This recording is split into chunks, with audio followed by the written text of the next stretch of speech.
Akkam jirtan kabajamtootaa fi daawwattoota keenya kun kan daawwachuutti jirtan sagantaa furtuu dhugaa torbaaniin isinii dabarsinudha. Sagantaan furtuu dhugaa sagantaa adda addaa qopheessaa isiniif dabarsuun keenya ni yaadatama. Hardhas karaa addaan fo'ameen Dr. Safawoon keessummaa addaa kan ta'ani akkasumas pirezidaantii ECA ammaan tanaa kan ta'ani jidduu keenyatti affeerreerraa akkasuma hanga dhuma sagantaa keenyaatitti akka nu wajjin turtanii kabajaan isin gaafanna. Egaa kabajamtoota keenya gara sagantaa keenya guyyaa har'aatti osoo hin deemne waan akka nu wajjin jiraatu ulfinni Waaqayyoo akka nu wajjin jiraatu kabajaan Waaqayyoo akka nu wajjin jiraatu kadhannaa gabaabduu wajjin godhanna. Si kadhanna si galateeffanna abbaa keenya Waaqa mana samii jirtu Waaqa jaalalaa Waaqa araaraa gooftaa kiyya maqaan kan kee ulfaatee ta'u guyyaa har'aa karaa addaan fo'ameen yaa Waaqayyo Dr. Safawoo walakkaa keenyatti argama hojjaa isaan irratti ta'ee ECF hojjetaa tuflee guddaa si galateeffannaa yaa Waaqayyo hennaa dubbanneetiin jennu ayyaanni kee nu wajjin haa jiraatu maqaa gooftaas Kiristoostiin ameen. Egaa Dr. Anaa dhuf baga nagaan dhuftan. Ana fayyaa ta'e si galatuun. Yaa ji'a lamaan dura akkasna fakkaataa walgeennee sagantaa tokko hojjannee turre achi gara biyyatti deemtanii turtanii mee haalli keessa jirtan akkam jiraa ECA'n isni duraa osoo isin dhandhee fi haga isin dhaxxanii hojjechuu achitti hojii jalqabdan mee akkam jira mee haala isaa appideetii nu godha attamiin jirtan. Yaa baay'ee si galatoome wanti naaf feerteef ECA'n baay'ee akka gaarii deemaa jirti. Armaan dura dadhabbiin garii argaa turre kanas namni wajjin ta'ee martinuu gurmuun ta'eet harka ol qabatee wanta gaarii hojjaa jirani jijjiirama baay'eetu jira jedhee yaada. Waaqayyo isin haa eebbisu guyyaa darbe namoonni baay'ee dubbisaalleen turtanii haala kanneen irratti mee wantoonni hojjetaman haga deemtanii jettan namoonni yeroo darbe keessattuu alumnaayii achi kan ta'an namoonni ECA beekan hundumtinuu gargaarsallee godhaa turanii isaanillee maaltu akka adeemsifamaa maaltu akka jijjiirame beekuu qaban waan ta'eef mee maal godhaattani gadama fageennaa wanni himtaniitiin jettan. Yaa duraan dursee warra alumnaayii keenya ta'anii warra hiriyyaa keenya ta'anii warra ECA jaallatan marmaafu galata guddaa galchuu barbaada. Gargaarsa isaan nu godhanii waan baay'eetti hojjetameera jechuudha. Kana homaa isaa listii godheen danda'u wanta meejerii ta'eetiin jedhee tuttuqa. Jenereetarii miliyoona 1.7 binnee jirra kun Toppenbergin kabarii godha jechuudha. Yoo ibsoon jalaa badeetiin jedhe amma hojiin hin dhaabatu jechuudha.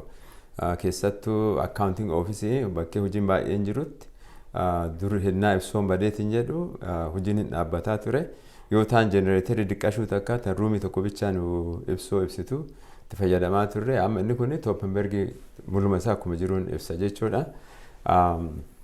Sanbichaa oduun taane UPS kan jedhu divaayisii kan bitanneerru yoo ibsoon badeetiin jedhe haga daqiiqaa 30 akkana daataa san seevii godha hin gatan jechuudha hin badu jechuudha.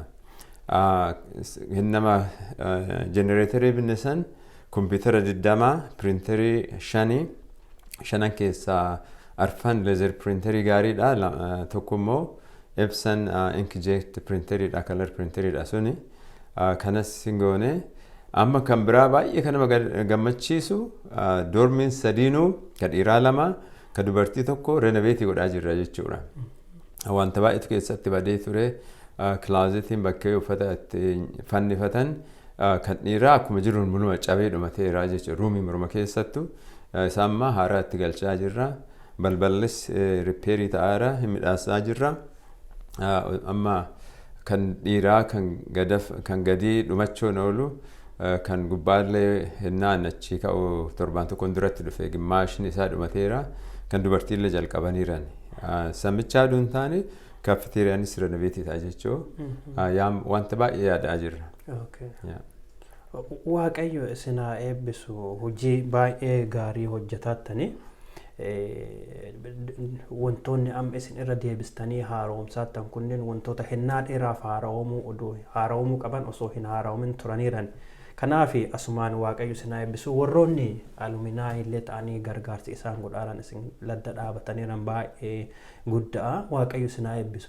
Kabira seenaa ECA ambeeku keessatti wanni tokko urga isin achi dhaxxanii ka argee jaaladhe itti gammade gargaarsa ummata naannootiif communityif godhaattan mee community wajjin akkamitti hojjetaattani wanta tokko social media irratti illee ka arge jira afaan keessanii haa ba'u mee akkamitti community wajjin hojjetaattani komii guddatu community irraan ture mee amma san akkamitti sirreessuuf hojjetaattani. Kun gaafii gaariidha baay'ee galatoomna na gaafatteef akkuma jette warra community warra naannoo kan rakkatanii nyaata dhabanii kan rakkatanii isaan gargaaraa jirra. Duraan dursineetiin oduu dhaga'aa ture namni akka beela'aa ture innaa jalqaba irratti roobni roobu jalqabnaan namni dinnichaa dhaabbatee qama xaafii facaafate roobni maasaa hin badee tabadeetiin jedhe dinnichaan akkuma jiru hin badee kan xaafiinis hin badee kan kolleejjii illee badeera haa ta'u malee wanta waa qabnuuf nu hubamne jechuu baay'ee saboonni naannoo jiranii bitaa mirgaan gubbaa gadiin martinuu akka badaa hubamanii nyaata akka dhaban dhageenyeeti.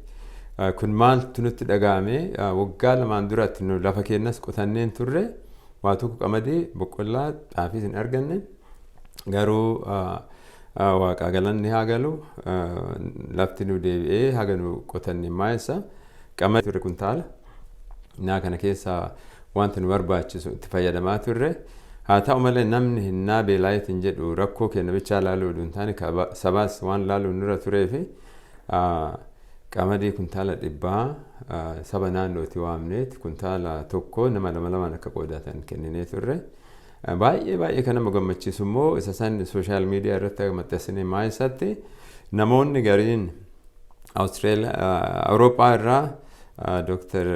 Hiikaan kan jedhamanii dur kuyyaratti baratanii isaan duraan dursanii hoomaa duratti $500 nu erganii itti aanee immoo gariin isaanii maqaa kennan jedhaniiranii kennuu jaalatan malee maqaa himachuu hin jaalatanii eega isin kuntaala 100 kennitanii nu 100 maachii goona jedhaniiti boqqollaa kuntaala 100 miti 120 kennan.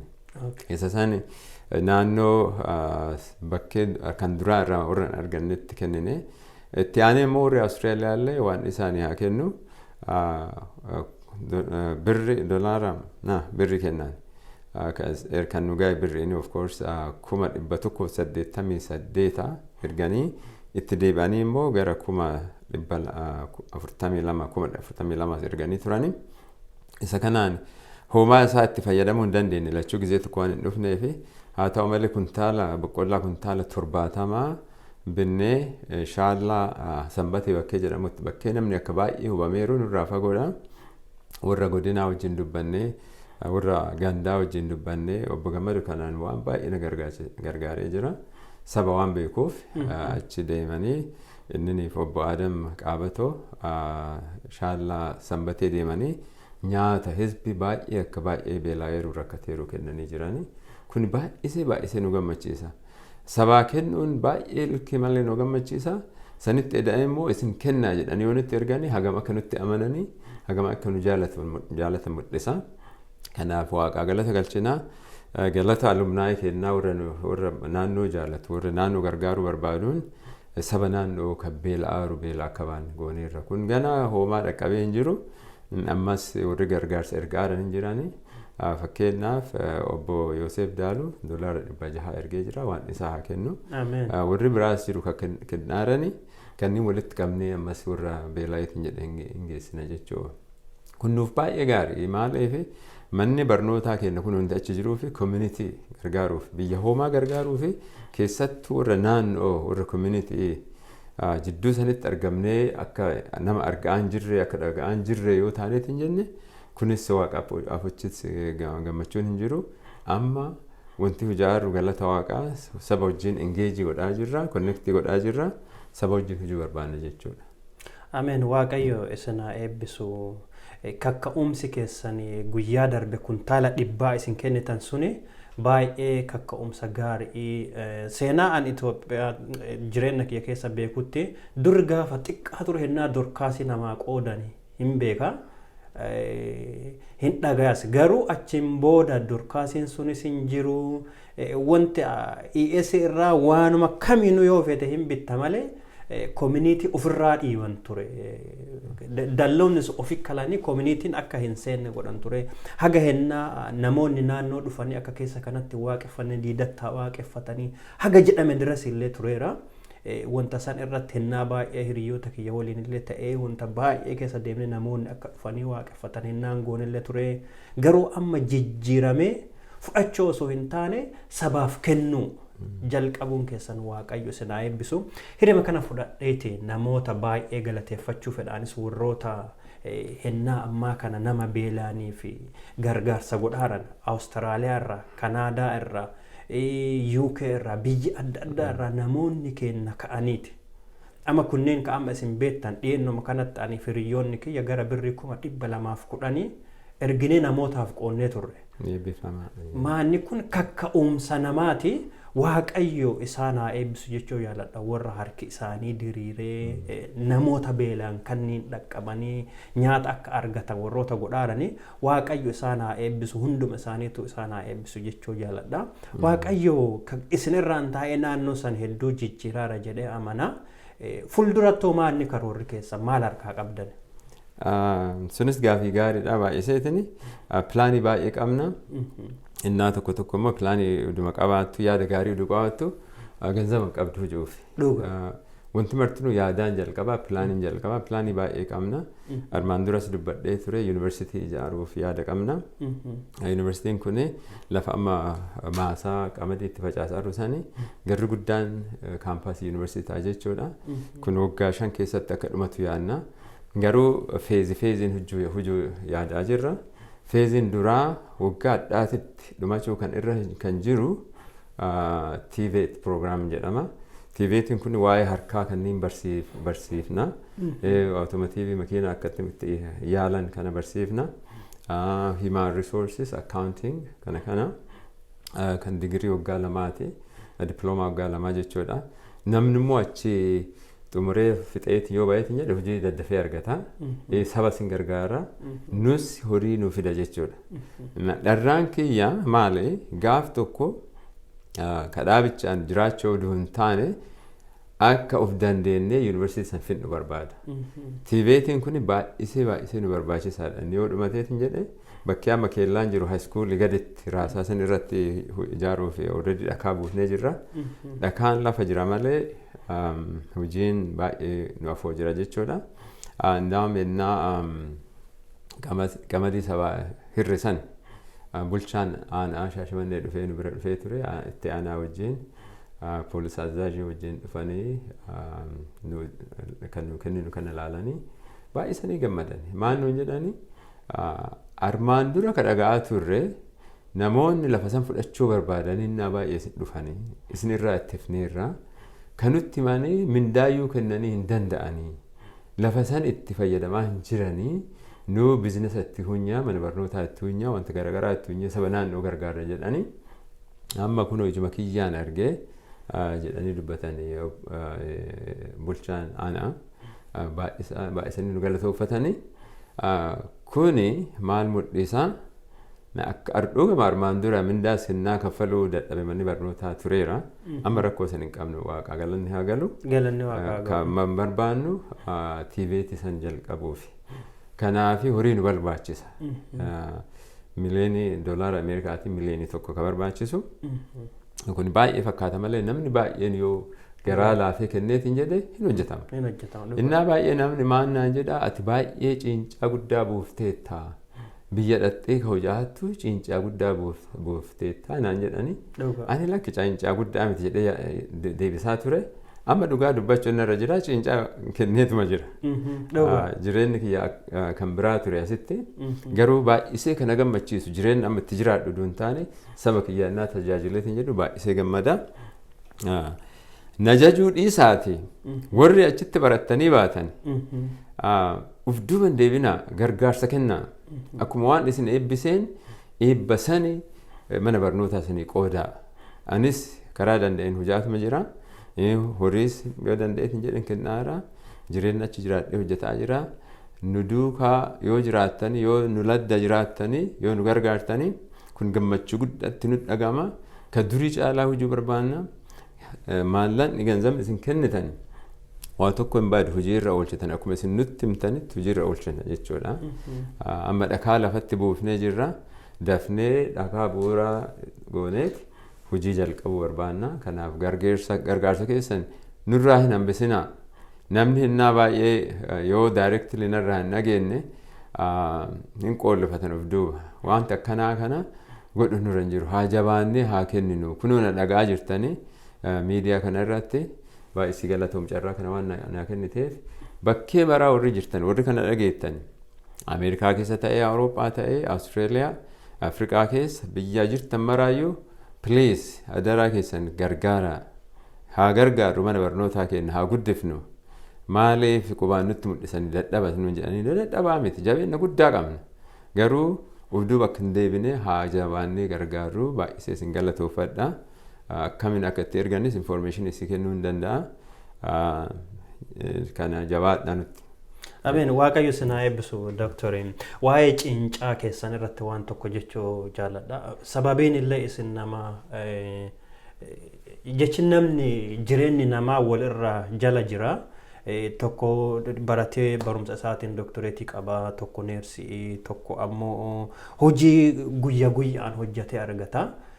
Isin nama biyya kanatti baratee fixatee kolleejjii guddaa keessa barsiisaa ture barsiisaa jiru barumsa kanaan asitti jireenya gaarii jiraattanii makiinaa gaarii mana gaarii jiruu mishaa qabdani anshuraansii jireenya keessanii qabdani waa baay'ee qabdani kanniin mara dhiistanii deemtanii biyya galtanii damooza lookaaliin hojjechuu fi eeyyamamaa ta'uun kan eenyullee waan hin goone.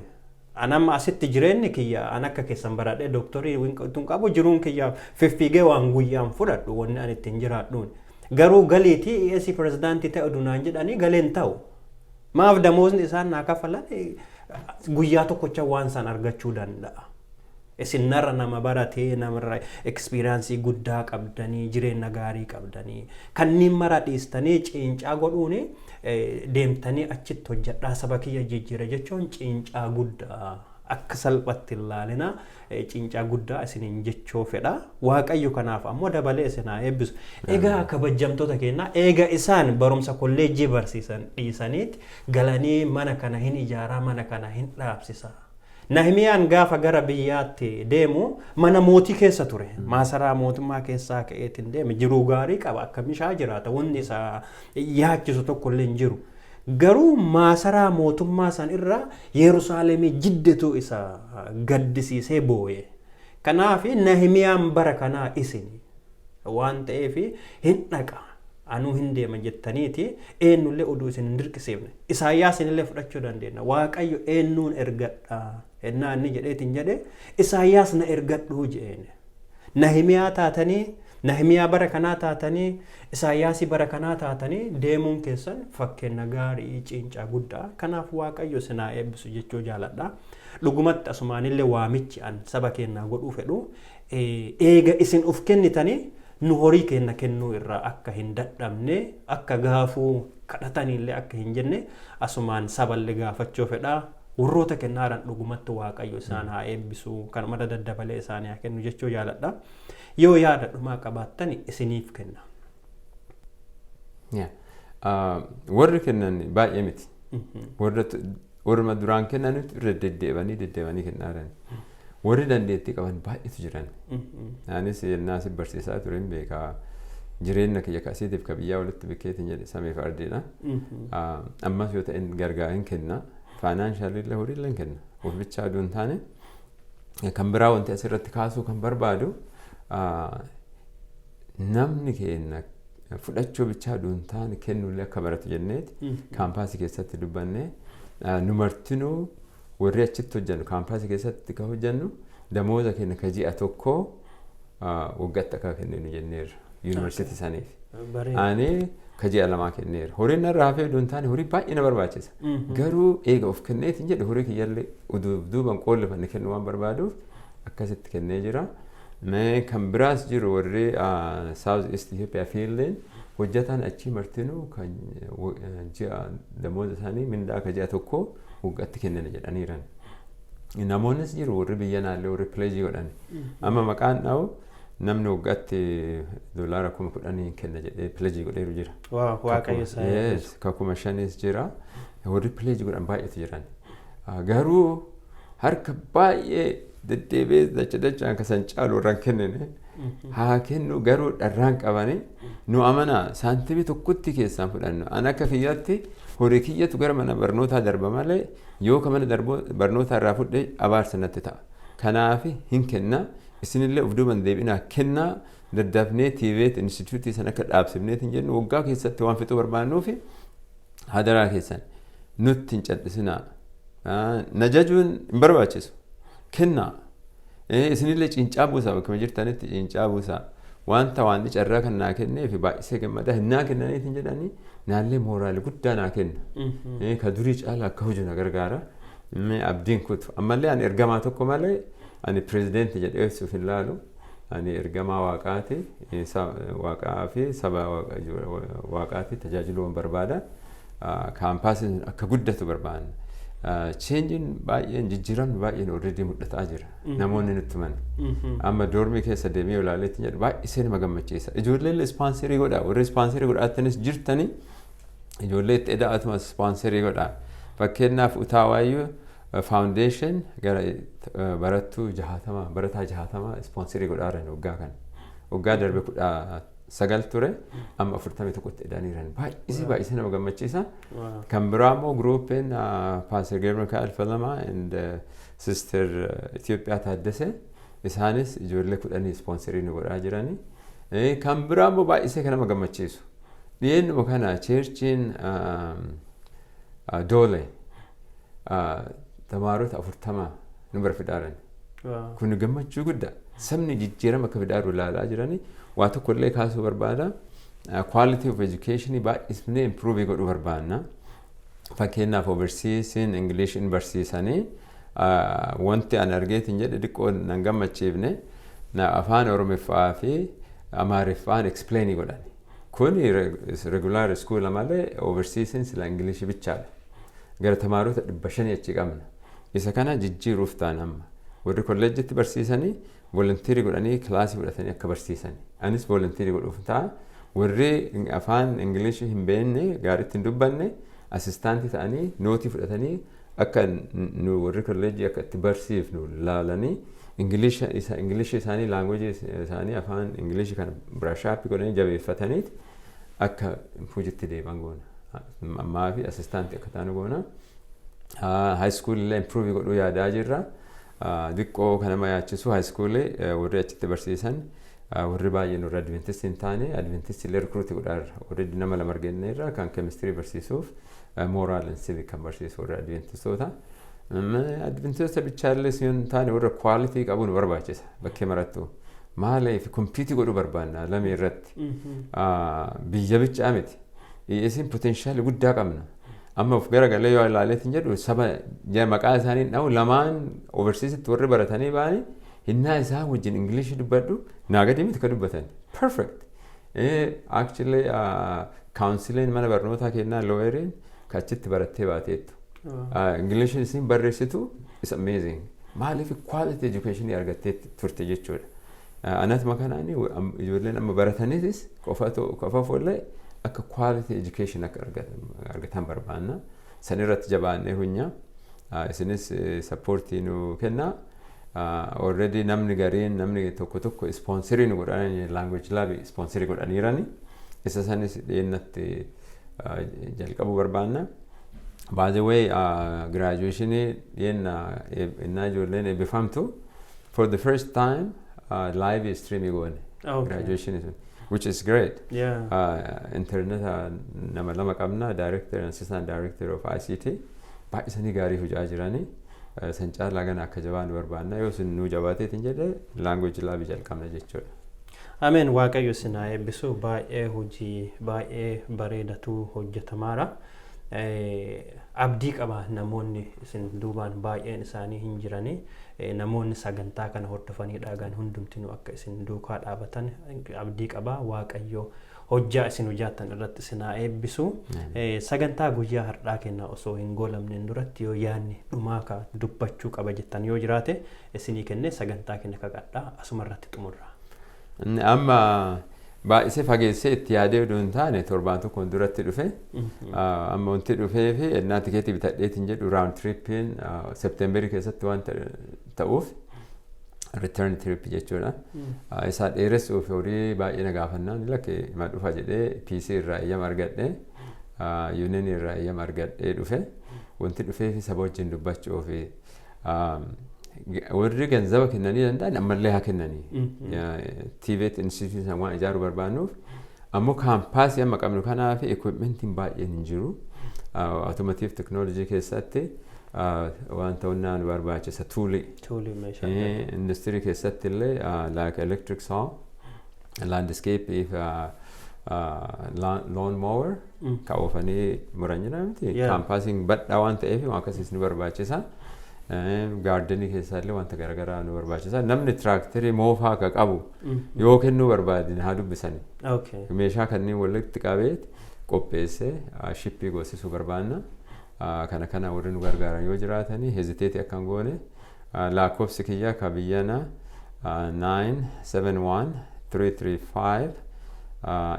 971-335-8777 naa yoo ta'an iimeelii naa godhuu hin danda'anii maqaa kiyya ka duraa @gmail.com safawo safawo@gmail.com in contact na godhuu danda'an jechuudha.